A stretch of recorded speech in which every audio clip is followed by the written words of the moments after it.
Olá, bom dia. Vamos estudar uma aula com base na nossa apostila, Fundamentos do Concreto Protendido. Nessa apresentação aqui da apostila, eu gostaria de comentar com vocês que, se vocês desejarem aprofundar o estudo, aprofundar o conhecimento de concreto protendido, vocês podem olhar esses 3 livros aqui. Olhem, do Roberto Schultz Carvalho, Estruturas em Concreto Protendido, Pré-tração, Pós-tensão, Cálculo e Detalhamento. É um livro da editora Pini, de 2012. Um segundo livro, do Schoff e da Bonilha, Concreto Protendido, Teoria e Prática, também um livro da editora Pini. Esses 2 livros são muito interessantes, eles têm uma teoria bem apresentada, os conceitos também, e diversos exercícios numéricos que auxiliam no entendimento e estendem o conhecimento de vocês em relação ao que nós vamos estudar aqui na nossa disciplina. Tem também o e-book do ANAI, Fundamentos do Concreto Protendido. Esse é um livro que vocês também podem utilizar para aprender os conceitos. Ele não tem exemplos numéricos, mas a parte teórica é muito boa. É um e-book que vocês podem encontrar nesse endereço aqui, vejam. Portanto, eu recomendo fortemente para quem desejar aprender mais sobre concreto protendido, que vejam esses 3 livros brasileiros. Temos aqui na apostila o sumário. Eu ainda não acabei essa apostila, tem outros assuntos, mais exemplos que eu venho fazendo, vou acrescentar aí ao longo do tempo. E iniciamos aqui com item 1, princípios básicos. Coloco aqui algumas informações introdutórias relativas ao concreto protendido. Eu deixo que vocês leiam em casa esses primeiros parágrafos. Vamos ser objetivos aqui na nossa aula para ela não ser muito longa. E vou entrar aqui nesse parágrafo que fala da figura 1.2, que está logo aqui na sequência.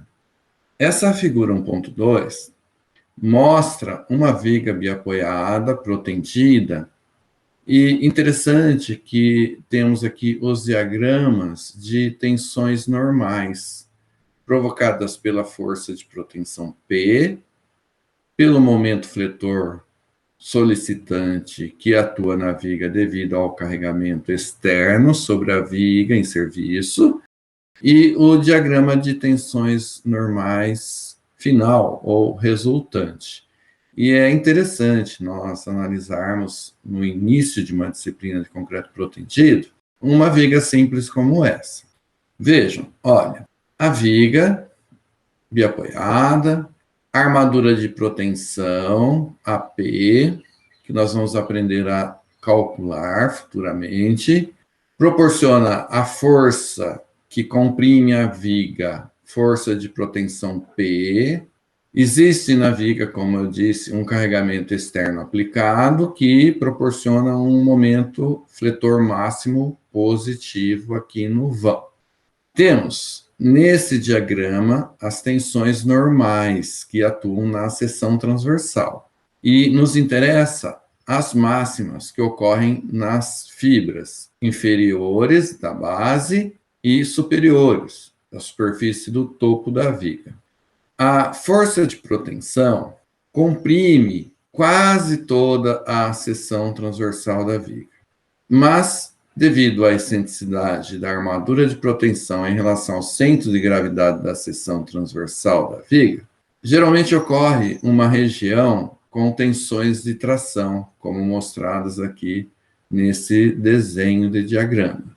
A força de proteção provoca uma tensão normal de compressão máxima na base da viga. É essa tensão sigma C de compressão, P da proteção. E na fibra do topo, esta tensão de tração, sigma T, devido à força de proteção P. Quando a viga está trabalhando em serviço, vamos ter as tensões normais provenientes do carregamento externo que atua na viga.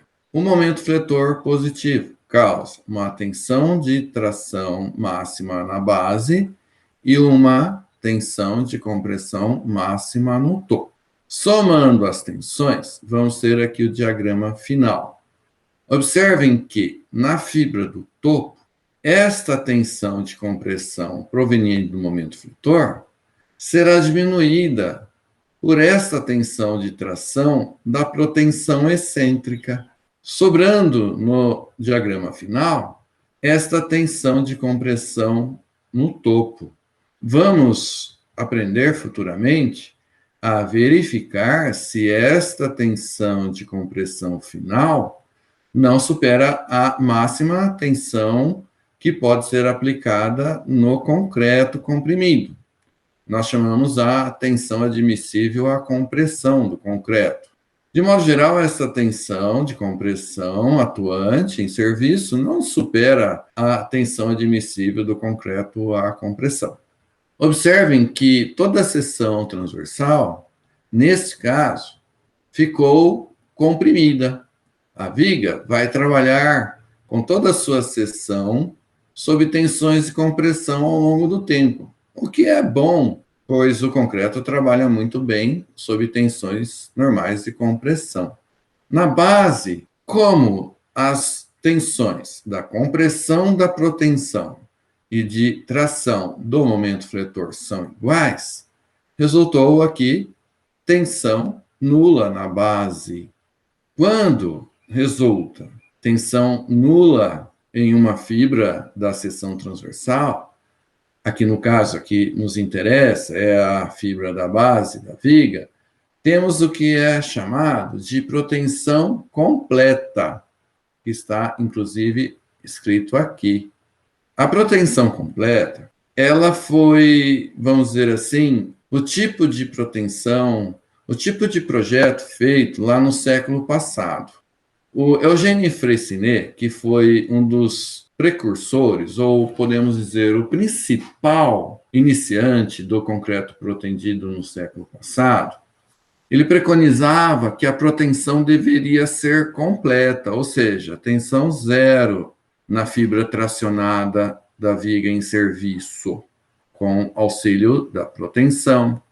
Esta protensão completa, nós projetamos ainda hoje peças com protensão completa, mas peças que estarão em serviço inseridas em ambientes agressivos.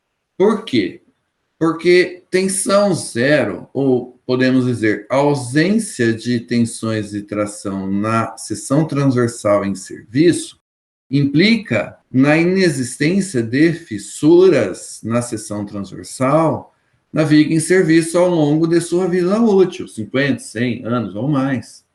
A ausência de fissura é muito importante em peças que trabalham em ambientes agressivos, como, por exemplo, aqueles próximos ao litoral, próximos ao mar. Mas, aí vem uma questão. Nem todas as peças protendidas vão trabalhar ao longo de sua vida útil em um ambiente agressivo. Dependendo do ambiente, a peça pode fissurar. Não vai trazer nenhum problema de durabilidade ou patologias para a peça. Isso foi sendo desenvolvido ao longo ali do século passado e admitiu-se, então, a tal chamada protensão parcial, que é aquela que nós temos que imaginar aqui nesse desenho, porque nesse desenho, como eu disse, temos a protensão completa. A protensão parcial vai ocorrer, por exemplo, aqui nesse desenho, se essa tensão normal de tração devido ao momento fletor for maior do que essa tensão de compressão devido à protensão. Teríamos um diagrama de tensões finais com um triângulo aqui do lado esquerdo, indicando tensões de tração numa região próxima à base da viga. Aí o que pode acontecer? Se a tensão de tração resultante na viga em serviço fissurar a viga, quando que vai ocorrer a fissura? Quando a tensão de tração atuante superar a resistência do concreto à tração na flexão. Portanto, se a tensão de tração resultante superar a resistência do concreto à tração na flexão, vai ocorrer fissura na região inferior da peça. Teremos a tal chamada protensão parcial. O que nós vamos aprender futuramente é que a NBR 6118, quando define os níveis de protensão, e são 3, a protensão completa, a protensão parcial e uma protensão intermediária entre a completa e a parcial, que é chamada protensão limitada. Mas agora eu quero dar ênfase aqui na protensão completa, como já expliquei, e na protensão parcial. A NBR 6118 diz que no caso de protensão parcial, ou seja, existência de fissura, a abertura da fissura não pode superar 0,2 milímetro. Portanto, quando projetamos uma viga, por exemplo, com protensão parcial, nós verificamos a abertura da fissura que vai ocorrer. Sendo menor ou igual a 0,2 milímetro, não tem problema, podemos seguir adiante no projeto com essa protensão parcial. O que a protensão parcial traz de, vamos dizer assim, aspecto positivo na viga? Vejam, olha, como é que vai ter aqui uma tensão de tração resultante? Como eu disse, com uma tensão de compressão da protensão menor.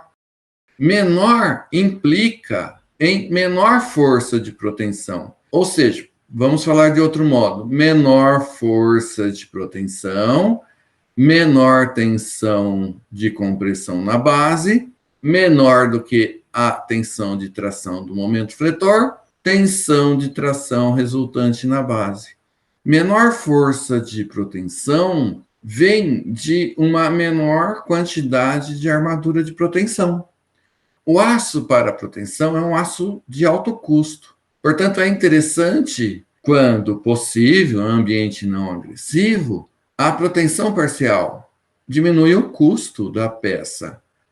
Também, com menor força de proteção P, podemos ter não só menor quantidade de armadura, equipamentos mais simples e menores para aplicação da proteção, e quantidade de trabalho, de mão de obra também pode ser reduzido, etc. Portanto, como nós vamos ver mais à frente, a questão da proteção, do nível de proteção que vamos escolher para o projeto, completa, limitada ou parcial, depende do tipo de fabricação da peça, ou do tipo de, ou forma de aplicação da proteção na peça, se pré-tensão, pós-tensão, e principalmente da classe de agressividade do ambiente em que essa peça estará inserida. Agora, esses parágrafos, peço que vocês leiam em casa, por favor. Vamos relembrar essas definições da NBR 6118. Eu vou ler, se tiver algo importante, eu explico.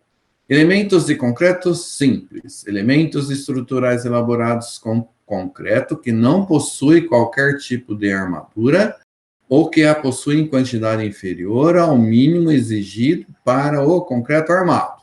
Não é comum a estrutura em concreto simples, mas, por exemplo, podemos ter pisos para pavimentos viários, avenidas, rodovias, ou pisos para indústrias. É comum até no Brasil a utilização do piso, do pavimento em concreto simples. Veja que não possui armadura, ou se possuir, ela é inferior à mínima exigida. Elementos de concreto armado, aqueles cujo comportamento estrutural depende da aderência entre concreto e armadura, e nos quais não se aplicam alongamentos iniciais das armaduras antes da materialização dessa aderência. É o que diferencia o concreto armado do concreto protendido. No concreto armado, não se aplicam alongamentos iniciais nas armaduras. No concreto protendido, sim. Vamos fazer o estiramento, o tracionamento da armadura de proteção. Portanto, vamos aplicar um alongamento inicial. Elementos de concreto protendido. Aqueles nos quais parte das armaduras é previamente alongada por equipamentos especiais de proteção, com a finalidade de, em condições de serviço, impedir ou limitar a fissuração e os deslocamentos da estrutura, bem como propiciar o melhor aproveitamento de aços de alta resistência no estado limite último. Portanto, vejam que com equipamentos especiais, que de modo geral chamamos cilindro hidráulico, às vezes também encontramos chamado como macaco hidráulico, vamos aplicar um alongamento previamente. E lembrando que as peças de concreto protendido comumente têm a armadura ativa, que é a de proteção, e também a armadura passiva, que é aquela que não tem força de proteção. Os estribos, como eu já mostrei em fotografias da primeira aula para vocês, é um caso típico de armadura passiva em uma viga protendida. Temos também barras longitudinais de flexão, armadura de pele, são fios ou barras passivos, lá em uma viga, por exemplo, de concreto protendido. Resumindo, concreto protendido. De modo geral, vamos ter as duas armaduras, a passiva e a ativa. Armadura passiva, qualquer armadura que não seja usada para produzir forças de proteção, isto é, que não seja previamente alongada, é a do concreto armado. Também no concreto protendido, como eu disse. Armadura ativa, de proteção, esta só no concreto protendido. Armadura constituída por barras, fios isolados ou cordoalhas, destinada à produção de forças de proteção, isto é, na qual se aplica um pré-alongamento inicial. Vejam que nós estamos no, vamos dizer assim, capítulo 1, que são os princípios básicos. No capítulo 2, vamos estudar os materiais para as estruturas protendidas, onde vamos estudar as armaduras de proteção na forma de fios, barras ou cordoalhas. Na sequência, temos este item 1.1, exemplos de estruturas protendidas.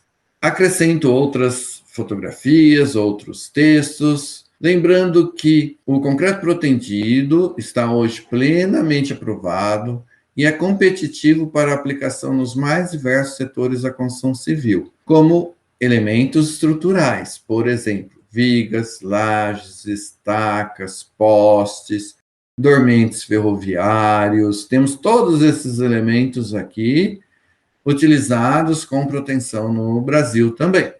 E diferentes tipos de construção, como pontes, preferencialmente com vãos médios ou grandes, vãos de até mais de uma centena de metros com a proteção, túneis, tanques, torres, estruturas offshore, pavimentos, etc.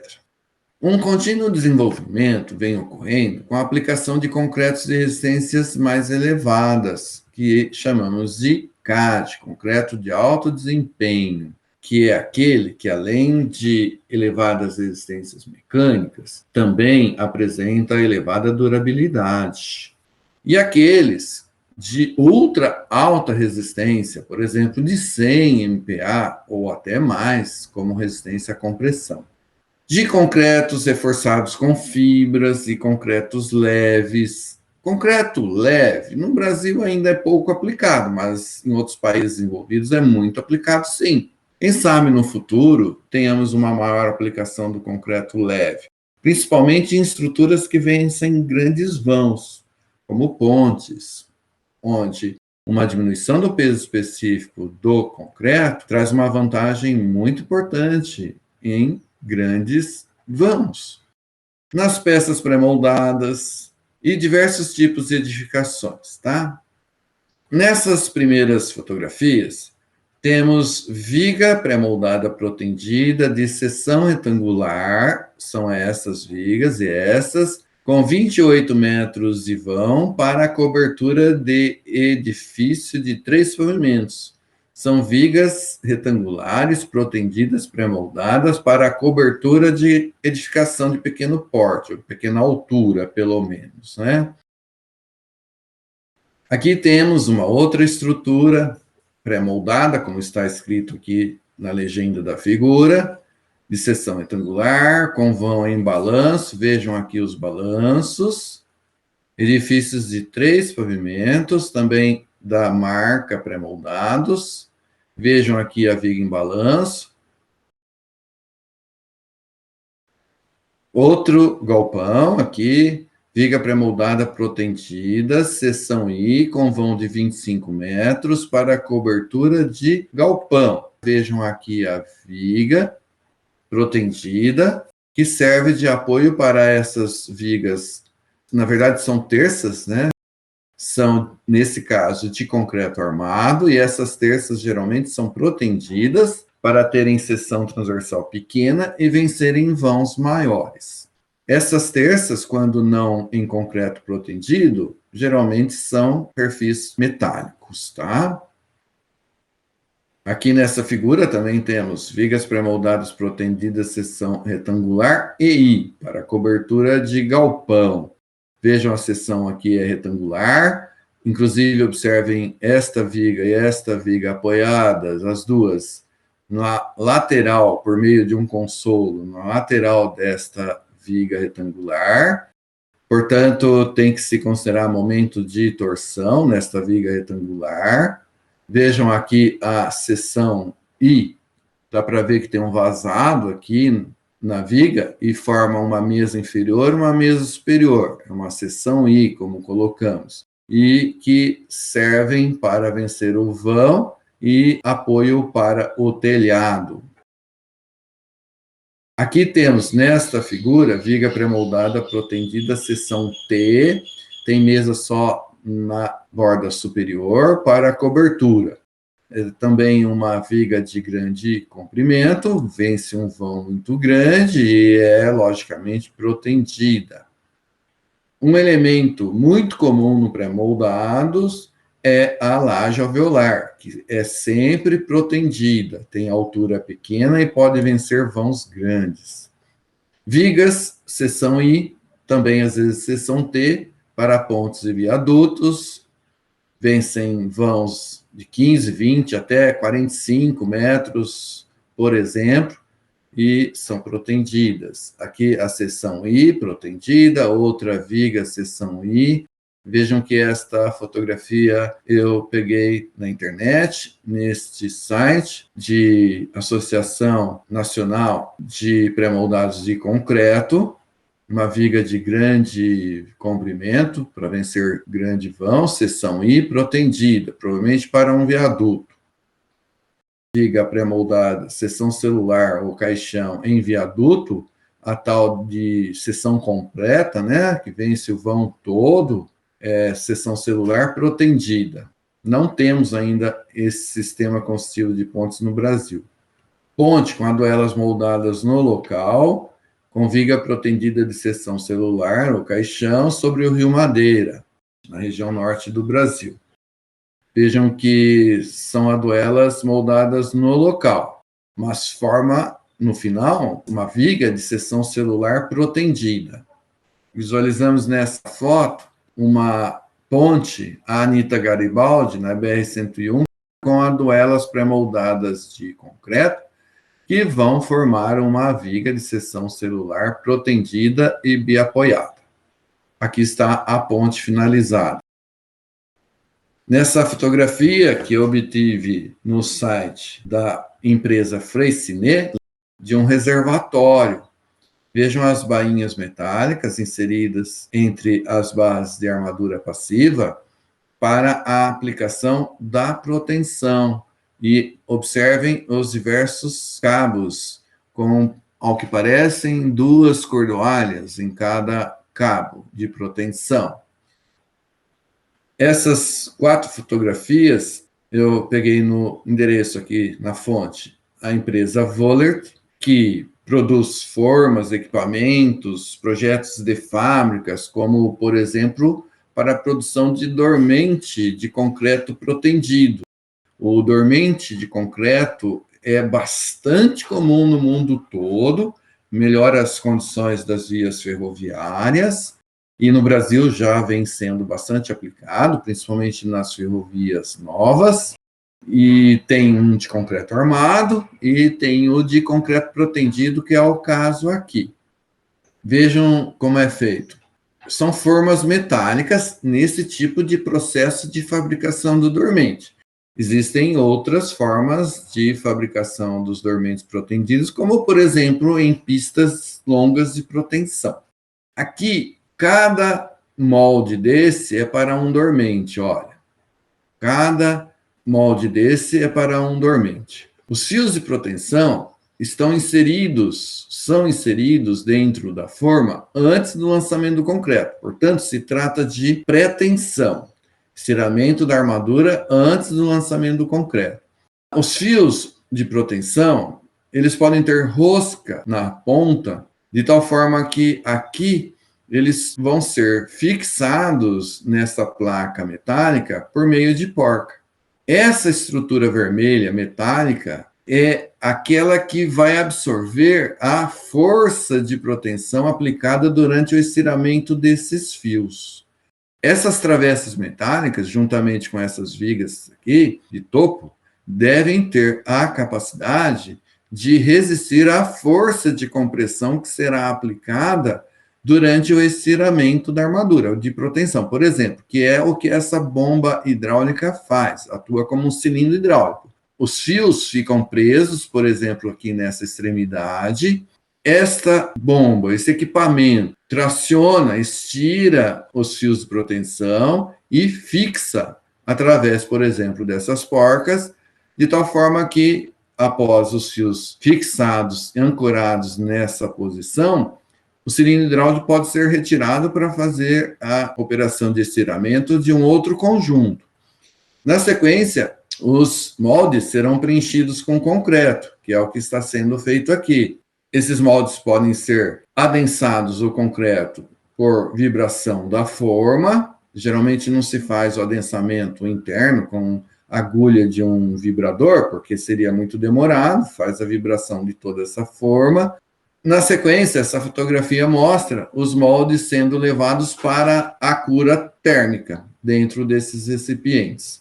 Quando o concreto tem a resistência suficiente, essas porcas são relaxadas e a armadura de proteção, portanto, transfere a proteção para o dormente. Esta é uma outra fábrica, mas é semelhante. Nessa fotografia, o concreto está sendo lançado, os fios já estão aqui, colocados no interior da forma, já estirados e fixados nas ancoragens, lança o concreto, espera o concreto ter a resistência necessária ou requerida para resistir às forças de proteção, e aí os cabos, os fios são relaxados e a proteção é transferida para o concreto, a proteção para o dormente. E aqui estão eles, produzidos de uma maneira muito eficiente, rápida e com excelente qualidade. No Brasil já fazemos esses dormentes com muita qualidade, algumas décadas, aliás. Aqui uma outra fábrica, mostrando o dormente com os fios e o equipamento fazendo o estiramento dos fios de proteção antes do lançamento do concreto, dormentes pré-tensionados. Estaca pré-moldada protendida. É muito comum no Brasil, já produzimos também há muito tempo estacas pré-moldadas de concreto protendidas. E assim nós poderíamos continuar ilustrando diversas obras e elementos protendidos para vocês. Vamos estudar um pouquinho o breve histórico do concreto protendido. Já comentei com vocês na primeira aula que o concreto protendido ele não obtinha sucesso até a Segunda Guerra Mundial do século passado. Por quê? Como eu escrevi aqui, olha, vou ler. Nas primeiras décadas do desenvolvimento do concreto protendido, o sucesso não foi alcançado devido à baixa resistência dos aços de proteção utilizados, pois a baixa força de proteção inicialmente aplicada era posteriormente significativamente reduzida pelas chamadas perdas de força de proteção, como, por exemplo, aquelas decorrentes da retração e da fluência do concreto, relaxação do aço, escorregamento na ancoragem. Nós podemos resumir que, como naquela época o concreto aplicado na fabricação de peças protendidas tinha baixa resistência à compressão, a perda de força de proteção por fluência do concreto era grande. A perda por deformação inicial ou imediata do concreto também era grande, porque o concreto de baixa resistência ele tem muita porosidade, é um concreto de baixo módulo de elasticidade e é um concreto muito deformável. Aplicando a força de proteção nesse concreto muito deformável, esse concreto encurta, a viga, por exemplo, encurta de comprimento. Ocorrendo encurtamento no comprimento da viga, ocorre também encurtamento da armadura de proteção, portanto, perda de deformação de alongamento produzida pela proteção dessa armadura. Perda de alongamento significa, se você pensar no diagrama tensão-deformação, perda de tensão na armadura de proteção. Perda de tensão significa perda de força de proteção. A retração do concreto também trazia ou resultava em perda de força de proteção significativa, de tal modo que esses aços de baixa resistência, baixo patamar de escoamento, não proporcionavam, no final, após ocorridas as perdas, uma força de proteção significativa na peça. E assim a peça não tinha eficiência. Assim, qualquer vantagem proporcionada pela proteção era perdida. E foi somente com o desenvolvimento de aços de resistências mais elevadas, o que ocorreu durante a Segunda Guerra Mundial, com o desenvolvimento de aços para os navios, os tanques de guerra, para os tubos dos canhões dos navios e dos tanques de guerra, dos fuzis. Esses aços de resistências muito mais elevadas, patamar de escoamento também muito maior do que os aços anteriores, depois essa tecnologia foi utilizada na fabricação dos aços para proteção. E a partir daí, a proteção começou a ser eficiente, porque podia-se aplicar altas forças de proteção e, após as perdas de força de proteção ocorridas, ainda sobrava na peça uma força de proteção significativa ou suficiente para a peça protegida trabalhar bem em serviço. Portanto, continuando aqui a leitura, foi somente com o desenvolvimento de aços de resistência mais elevadas que a técnica de proteção alcançou sucesso, inicialmente com o francês Eugène Freycinet, e desde aquela época o concreto protegido vem se desenvolvendo, estando plenamente estabelecido como um sistema estrutural aplicado em todo o mundo e bastante no Brasil também. Eu vou fazendo a leitura aqui com vocês, tá bem? A primeira aplicação de proteção ocorreu nos Estados Unidos, pelo Jackson, em 1866. Lembrando que o barco de Lambeau, que consideramos como a primeira peça em concreto, com uma certa armadura, mesmo que na forma de tela, foi ali em 1850. Veja que a ideia da proteção surgiu logo depois, né? Com patente para arcos de concreto. Em 1888, o Döring, na Alemanha, obteve patente para a proteção de lajes de concreto com fios de aço. No entanto, o desempenho dos primeiros elementos protegidos era prejudicado pela baixa resistência dos aços disponíveis e pelas perdas de proteção, diminuindo a sua aplicação. Na França, o Eugène Freycinet foi o primeiro que entendeu a importância das perdas de força de proteção e que propôs formas de compensação. Percebeu a necessidade do uso de aços de altas resistências e grandes alongamentos, que compensariam as perdas por encurtamento devidos especialmente à retração e fluência do concreto. Apresentou o primeiro trabalho consistente sobre concreto protendido e introduziu em 1940 o primeiro sistema de proteção, com cabo de 12 fios ancorados com cunhas cônicas, princípio hoje ainda largamente utilizado. inventou métodos construtivos, equipamentos, aços e concretos especiais. Projetou e construiu várias pontes protendidas competitivas com as estruturas em aço. Vejam, como eu comentei com vocês, vamos dizer assim que o pai do concreto protendido no mundo é o Eugène Freycinet.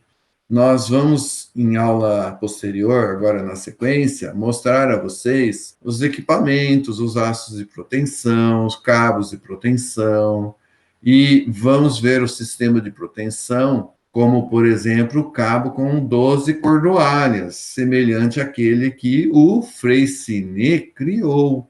As cunhas cônicas são utilizadas largamente na fabricação das peças protendidas, ainda hoje, criadas também pelo Freycinet. Por quê?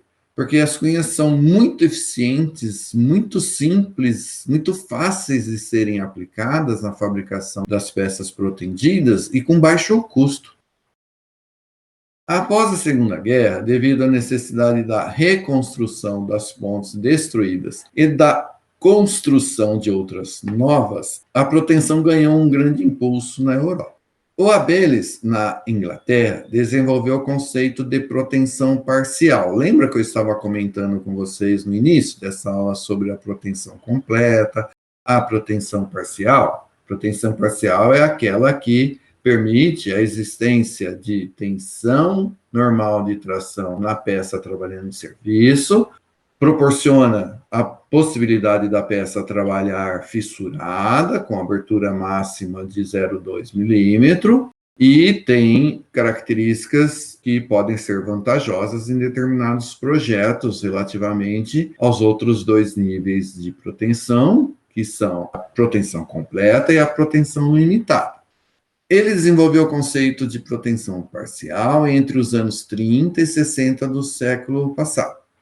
Diversos outros engenheiros contribuíram para o desenvolvimento e expansão do concreto protendido, como Fritz Leonhardt, na Alemanha. Ele foi um que auxiliou, ajudou no desenvolvimento do concreto protendido no século passado. O Mikhailov, na Rússia. O Lean, nos Estados Unidos. Várias técnicas e sistemas de proteção foram desenvolvidos, diversos livros editados, associações e institutos criados, sendo hoje o concreto protendido plenamente aplicado. E um dos 6 volumes do livro, da coleção do Leonhardt, é sobre o concreto protendido. No Brasil, em 1948, foi construída no Rio de Janeiro a primeira ponte em concreto protendido, com o sistema de Eugène Freycinet, e em 1952 a Companhia Belgo-Mineira iniciou a fabricação de aços de proteção. Daquela época até o presente momento, o concreto protendido vem sendo aplicado com grande sucesso no Brasil, nos mais variados tipos de construção, no mesmo nível técnico dos países precursores, que foram, de modo geral, como nós vimos nesse breve histórico, países europeus e Estados Unidos também. Para finalizar, vamos estudar esse item 1.3, que trata da comparação entre concreto protendido e concreto armado. Eu vou lendo aqui e vou comentando com vocês. Nas peças protendidas são aplicados concretos e aços de resistências elevadas. Os aços para a proteção são realmente de resistências muito mais elevadas que aqueles utilizados no concreto armado. Por exemplo, utilizamos cordoalhas com resistência à tração de 1.900, 2.100 MPa. Se você comparar com o aço CA50, que é aquele mais comum no concreto armado, são 500 MPa. Portanto, 500 para 1.900 e 2.100 é uma distância enorme. Ou seja, na proteção, aços de resistências elevadas e muito mais elevadas que do concreto armado. No caso de concreto, ainda hoje é bastante comum na proteção o concreto com FCK ali na faixa de 45, 50, 40. Algumas fábricas de pré-moldados já vêm utilizando concreto na faixa de 70, 60 MPa. No concreto armado, Nós estamos aqui hoje, na maior parte, na faixa de 30, construção de pequeno porte 25 MPa para o concreto, edifícios elevados 30, 35, 40. Já está, para edifícios elevados pelo menos, a resistência do concreto armado, se aproximando da resistência utilizada no concreto protendido. E somada à possibilidade da proteção, pode eliminar as tensões de tração no concreto. As peças destinadas a vencer vãos, como as vigas e lajes, podem ser projetadas com alturas menores que aquelas de concreto armado, algo em torno de 65% a 80% da altura. Ou seja, a viga de concreto armado, por exemplo, altura de 100 centímetros. A viga de concreto protendido, de 65 a 80 centímetros, dependendo, logicamente, de outras condições de projeto. Portanto, as peças de concreto protendido podem vencer vãos maiores, grandes vãos e de maneira mais econômica. As peças são mais leves e podem ser mais bonitas também.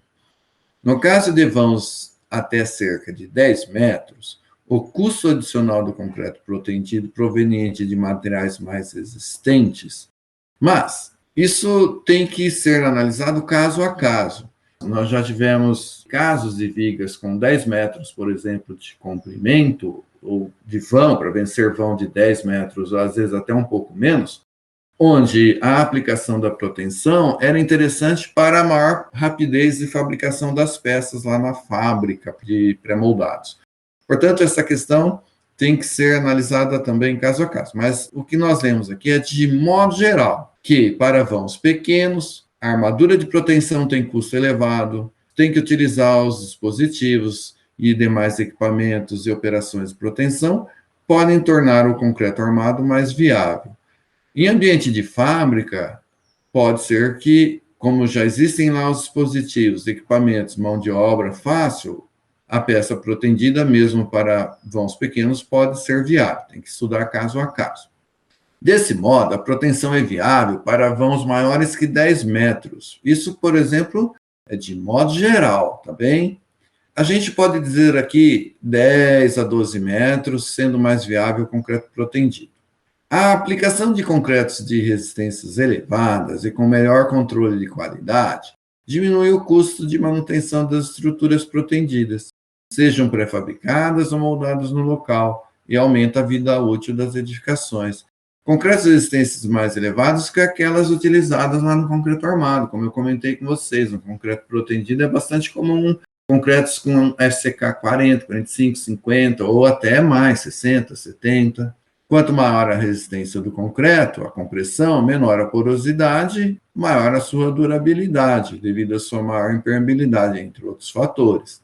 O concreto protendido e o concreto armado não competem entre si.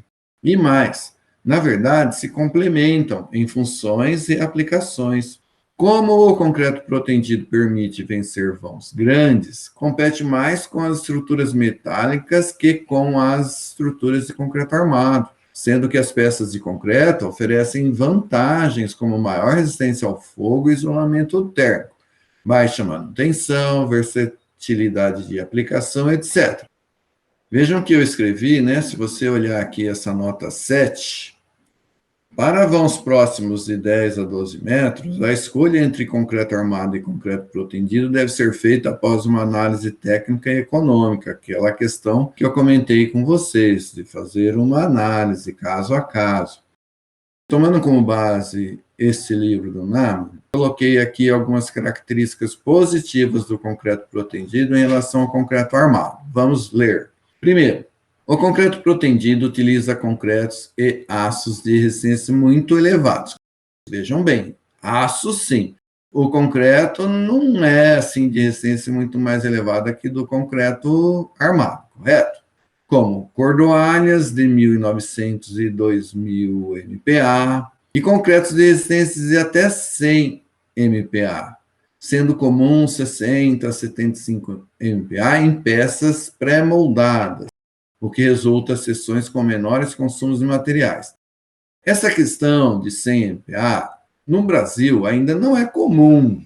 Pode ser utilizado, concreto com resistência tão elevada assim, lá nos Estados Unidos, por exemplo, em alguns outros países. No Brasil ainda temos algumas fábricas de pré-moldados utilizando concreto 60, 75 MPa, muito mais com o objetivo de obter uma resistência elevada para o concreto com baixa idade para a aplicação de alta força de proteção em um dia de idade, por exemplo. Lança o concreto, hoje, no dia seguinte, já aplica uma alta força de proteção na peça. Para isso, o concreto precisa ter resistência elevada. Resistência elevada em um dia necessita de uma resistência mais elevada em 28 dias, por exemplo, 60, 75 MPa. 2. Em concreto protendido, geralmente toda a seção transversal permanece submetida a tensões de compressão, o que é adequado para o concreto. E somado à utilização de materiais de resistência mais elevadas, as seções em concreto protendido são menores e mais leves, esteticamente mais bonitas e muito indicadas em estruturas de grandes vãos, como as pontes, onde o peso próprio exerce uma influência preponderante no projeto. E acrescento aqui que também já estão utilizando concretos leves também no concreto protendido, de tal forma a vencer vãos maiores nas pontes. 3. Concreto protendido pode ser projetado para permanecer livre de fissuras quando atuando em serviço, a tal da proteção completa, lembram? E ao longo de toda a vida útil. Adequado, portanto, para estruturas inseridas em ambientes agressivos, em reservatórios de líquidos, usinas nucleares, especialmente em ambientes marítimos. E aqui cabe uma observação: concreto armado subentende-se o trabalho da peça fissurada em serviço. Concreto armado, a peça trabalha fissurada. O que nós fazemos, logicamente, é o quê? Diminuir a abertura da fissura na peça de concreto armado quando o ambiente é muito agressivo. Por exemplo, classe de agressividade ambiental 4. A agressividade é muito forte. Ambiente marítimo, agressividade do mar. Qual é a abertura máxima de fissura permitida na peça lá? 0,1 milímetro. Portanto, podemos projetar peças em concreto armado em ambientes agressivos, como os marítimos? Sim, mas vamos projetar de tal forma que a abertura da fissura não supere 0,1 milímetro. No concreto protendido, com a proteção completa, toda a seção transversal trabalha ao longo da vida útil da peça sob tensões de compressão, portanto não fissurada, e altamente adequado para ambientes agressivos. 4. O concreto protendido, mesmo com proteção parcial, apresenta flechas significativamente menores, sendo muito adequado para estruturas com grandes vãos, como pontes e viadutos. Ou seja, a proteção parcial já vem sendo largamente aplicada e proporciona, ainda que com menor proteção, peças com flechas menores do que aquelas do concreto armado, portanto, podendo vencer vãos maiores que 15, 20 metros, que acaba sendo um limite, vamos dizer assim, prático para o projeto de vigas em concreto armado para pontes e viadutos. 5. Concreto protendido tem melhor resistência à força cortante, devido à pré-compressão no concreto e à inclinação dos cabos de proteção inclinados nas proximidades dos apoios, no caso principalmente de elementos pós-tensionados, o que reduz as tensões de tração diagonais e requer, portanto, uma menor quantidade de estribos. Se vocês se lembrarem, nós explicamos lá no início de estudo de flexão em concreto 1. Em concreto 2, quando iniciamos o estudo de dimensionamento de vigas à força cortante, mostramos também, novamente, as trajetórias das tensões principais de tração e de compressão em uma viga biapoiada, por exemplo. E nós temos ali nas proximidades dos apoios de uma viga, as tensões de tração, elas dirigem-se da parte inferior, da face inferior da viga, para a região superior, para a meia altura da viga. E nós colocamos estribos para a resistência a essas tensões principais de tração que se inclinam ali nas proximidades dos apoios. O que acontece com os cabos de protensão? Se os cabos de protensão são curvados nas proximidades dos apoios em direção à borda superior da viga, os cabos, portanto, ficam na direção das tensões principais de tração. E ocorre, portanto, tensões de compressão inclinadas na direção das tensões inclinadas de tração σ1. Diminuem, portanto, as tensões de tração inclinadas. De tal forma, podemos levar em consideração esse fato e, assim, resulta uma menor quantidade de estribos para as vigas.